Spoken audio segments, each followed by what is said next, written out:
Hey everyone, welcome back to the deep dive, ready to untangle another knot in the world of energy and keep those lights on.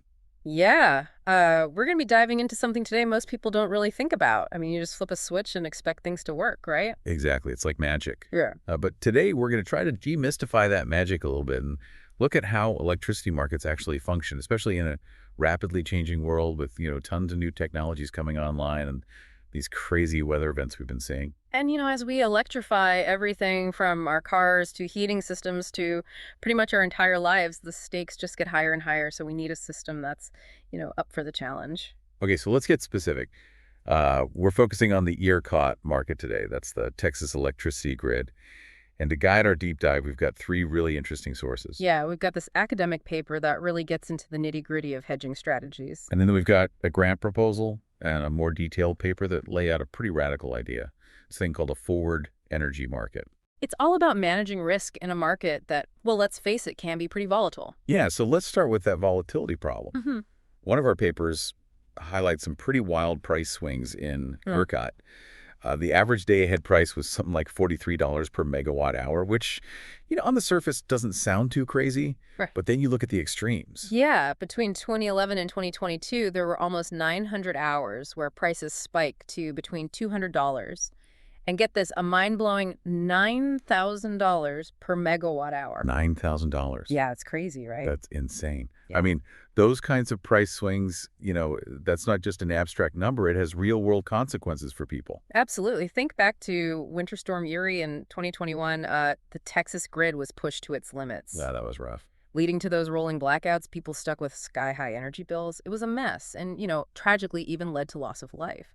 So these events really highlight just how crucial it is to have a system that can handle, this kind of volatility. Okay, so then the million-dollar question. Why is electricity so much more volatile than, say, the price of oil or stocks? What makes it so different? Well, there are a few key factors at play. The first is that demand for electricity is what we call inelastic. Inelastic. Yeah, so basically, even if the price per kilowatt hour suddenly doubles, you still need to power your fridge, your AC, your lights. You can't just decide to skip using electricity for a day or two. Right, it's not like you can just stock up on electricity for a rainy day. Exactly. We don't have large-scale storage solutions yet, so that means supply and demand need to be balanced in real time, which makes the system super sensitive to, sudden changes. Then there's the way power plants are actually dispatched, which is based on what we call the merit order curve. Okay, merit order curve. I'm intrigued. Break it down for me like we're both back in high school economics class. Okay, so imagine like a stack of blocks, each one representing a different type of power plant. The cheapest ones, like wind and solar, those go on the bottom. As demand for electricity increases, we got to add more blocks to that stack, moving up to more expensive sources like natural gas plants. And then when you hit peak demand, you might have to use those really expensive peaker plants, which can really drive up the price. Okay, so it's all about supply and demand, but with this extra layer of complexity because of the different types of power plants and how they're brought online. Right. And to make things even more complicated, we've got this huge influx of renewable energy and, of course, those increasingly wild weather events we've been seeing. Yeah, things are definitely getting more interesting. Or maybe the word is terrifying, depending on how you look at it. Well, either way, it definitely makes things more challenging to manage. Okay, so that brings us to this academic paper that dives into the ARCOT market and uses a pretty sophisticated model to simulate how all these different pieces fit together. It's called a regime switching model. Have you ever heard of this thing? Yeah, it's pretty complex, but it basically allows them to model different scenarios, things like hourly prices, gas prices, even the amount of solar and wind generation. They're trying to understand how all these variables interact and how they affect the bottom line for both the generators, the folks producing the electricity, and the LSEs, those who buy it, to supply their customers. And to add another layer of complexity, they use another model on top of that to actually figure out which power plants would run in each hour and what their profits would look like. It's like a giant puzzle they're trying to put together. Yeah, they're modeling that merit order system we talked about to see how the mix of power plants would change based on demand and the cost of each fuel source. And the ultimate goal of all this modeling is to figure out how to best use tools like forward contracts and options to manage risk, both for the generators and those LSEs. Exactly. It's all about hedging those bets and trying to stay ahead of those wild price swings. Okay, so let's take a step back and talk about those tools, because they seem to be at the heart of this whole hedging strategy. Can you give us a quick crash course on how forward contracts and options actually work? Sure, a forward contract is basically an agreement to buy or sell electricity at a set price in the future. Let's say you're an LSE and you're worried about price spikes next summer. You could enter into a forward contract to buy electricity for July at a price you agree on today. So you're locking in a price now to avoid those potential price hikes later. Yeah, Makes sense, especially for those LSEs who, they need to keep the lights on for their customers no matter what the market does. exactly. Now, options are a bit different. They give you the right, but not the obligation to buy or sell electricity at a predetermined price. So it's like an insurance policy. Okay, an insurance policy. Yeah, you pay a premium for the option, Mhm. and if the price spikes above that predetermined level, you can exercise your option and buy at the lower price. So it's a bit more flexibility for those just-in-case situations. What I find really interesting is that these contracts can be tailored to specific hours, Yeah. days, even months, or years in advance. It's pretty granular. Yeah, that level of granularity is crucial because it allows you to manage risk really precisely. But it also makes the market incredibly complex, which is why these simulation models are so important. They help us, make sense of how all these different pieces fit together. Okay, so we've got these different players trying to navigate this volatile market using these tools like forward contracts and options. But the big question is, how do those price spikes actually affect them differently? Mm. I mean, generators are the ones selling electricity, and LSCs are buying it, so they must have completely opposite perspectives on those big price swings. Oh, yeah, absolutely. When prices spike, generators have the potential for, big gains. It's like winning the lottery. Yeah, exactly. But for LSEs, it can be a disaster. Those unexpected costs can really hurt their bottom line. So it's a real balancing act for everyone involved. LSEs want to use these tools to lock in prices and avoid those scary spikes, while generators might be tempted to stay exposed to those spikes and hope to, make a killing. Yeah, it's like a high-stakes poker game. And that brings us to this pretty radical proposal, this concept of a forward energy market, or FEM, and this is where things get really interesting. This forward energy market, or FEM, it's a pretty bold idea. Yeah. Imagine a system where LSEs are required to buy a certain amount of their electricity needs years in advance, Years in advance, like how far out are we talking? like starting 4 years out. 4 years? Oh. Isn't that a bit like trying to predict the weather, 4 years from now? What if some crazy new technology comes along or people's habits change? I mean, 4 years ago, most of us hadn't even heard of COVID, and look at how that turned everything upside down. Yeah, predicting the future is definitely not an exact science, and the paper acknowledges that. But the whole point of this FEM is to create a more stable, predictable market. If LSEs are required to lock in a portion of their needs so far in advance, it encourages everyone to think long term and make smarter decisions about investments and planning. So instead of scrambling to buy electricity at the last minute and Yeah. potentially getting slammed with those crazy prices we talked about, they'd be gradually securing a chunk of their needs through this FEM. Exactly. It's like planning your grocery shopping for the whole month instead of running to the store every day and hoping they have what you need. It just makes things smoother, more efficient, and hopefully leads to more stable prices for everyone. Okay, smoother prices, Yeah. better planning. I like the sound of that. But this whole thing hinges on the idea that more forward trading leads to more stable prices. Mm. Is there any evidence to back that up? I mean, models are great, but the real world can be a lot messier. Right. Well, that's where those simulation models come in. The researchers used real data from ERCOT to test out their theories, and they found that at least in their simulations, the FEM did lead to a significant reduction in price volatility. Okay, so promising results, but of course models are just models. So there's always that chance things could play out differently in reality. Exactly. But it's a good sign that this approach could actually work. Okay, so let's talk practicality. Yeah. This FEM sounds like a massive undertaking. Who would actually run this thing? And how could they possibly manage a market with, thousands of products being traded from monthly forward, years in advance, down to hourly contracts just a day out? It's Yeah. mind-boggling. Yeah, it's a lot to manage. The proposal suggests that the independent system operator, or ISO, would be in charge of running the FEM. The ISO, so the folks who are already managing the grid and overseeing the electricity markets? Right. They already have a lot of the infrastructure and expertise in place. But wouldn't adding this massive forward market to their plate be like asking a chef to cook a 5-course meal while simultaneously juggling flaming torches? Well, it's definitely a big responsibility, but the paper argues that the ISO is already performing similar functions in the existing markets. They're used to dealing with complex data, managing real-time operations, ensuring fairness and transparency. Okay, so they have the experience, but what about the sheer volume of transactions? Wouldn't a market this granular just be too clunky and inefficient? Well, that's where this concept of flow trading comes in. Think of it like a constant stream of mini markets happening throughout the day. Instead of a few big, cumbersome auctions, you'd have this constant ebb and flow of smaller transactions. So more like a stock market for electricity with constant trading and price adjustments. Exactly, and it's not just about efficiency. Flow trading could also help to address that liquidity issue you mentioned. By having a continuous market, it's easier for buyers and sellers to find each other and make deals, even for those more niche products with longer time horizons. Flow trading. Got it. Sounds pretty clever. So we've got this FEM, which is all about forward trading, and we've got flow trading to keep things moving smoothly. But we already have capacity markets, which are designed to ensure reliability and encourage investment in new power plants. Why even consider this FEM if those existing mechanisms are already in place? That's a good question, and capacity markets definitely have their place. But they've also been the subject of a lot of debate and scrutiny.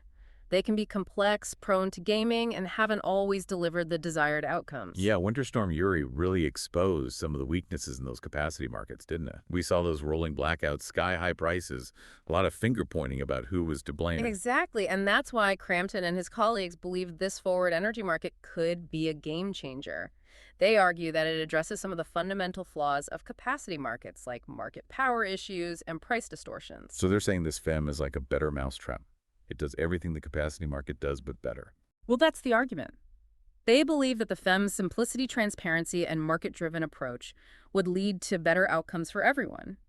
It's about creating a level playing field where prices are determined by actual supply and demand, not by complex administrative procedures or the influence of, you know, powerful players. Less bureaucracy, more market forces. I like it. But how does this FEM actually address those specific flaws you mentioned, like market power and price distortions? Okay, so let's start with market power. In capacity markets, large players can sometimes manipulate the system to their advantage. They might withhold capacity or engage in other strategic behaviors to drive up prices. Well, it's like a rigged game where some players have an unfair advantage right from the start. Exactly.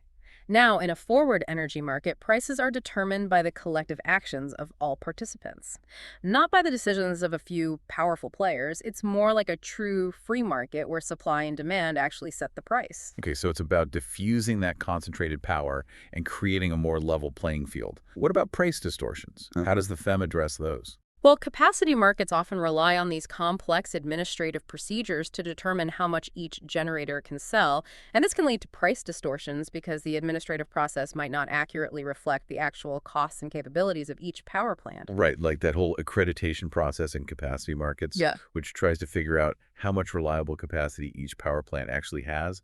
But isn't that process pretty subjective and open to interpretation? It can be, and that's where the FEM comes in. By shifting to a market-driven approach where prices are determined by the actual supply and demand for future electricity, you eliminate the need for those complex administrative procedures and reduce the risk of price distortions.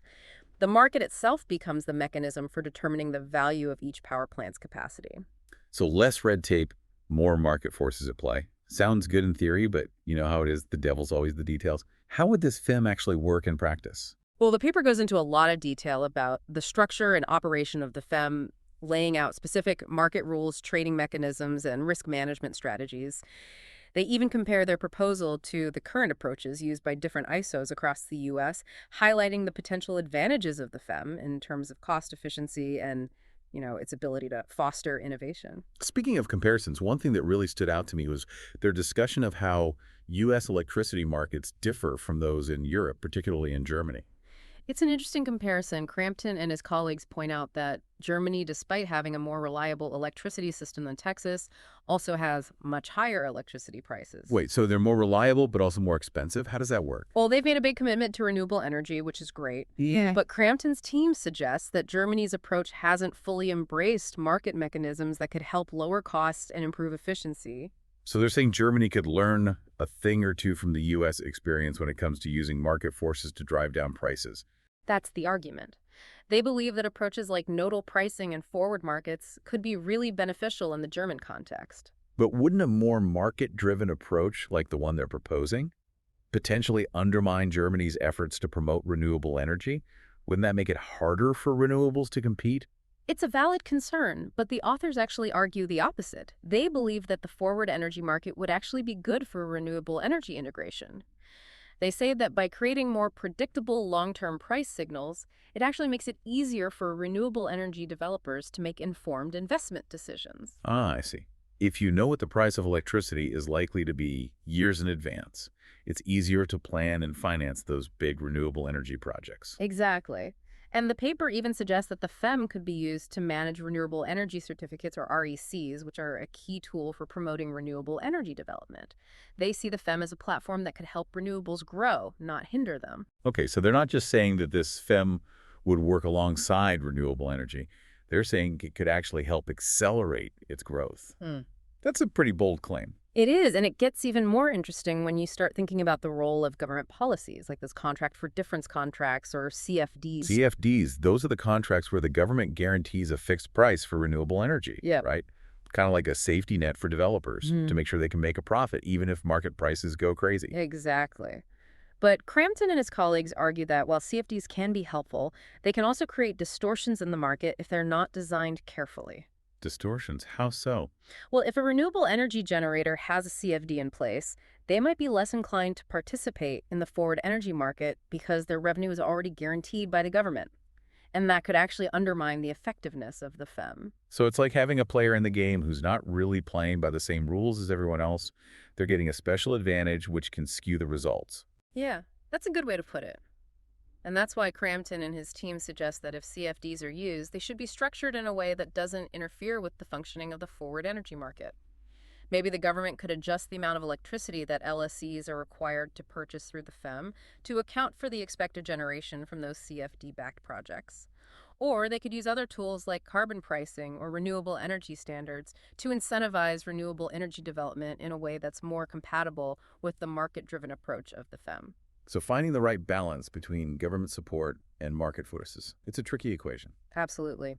And that brings us to the final part of our deep dive, where we'll explore some of the potential challenges and criticisms of this forward energy market and whether it's truly a viable path forward for electricity markets. Stay with us.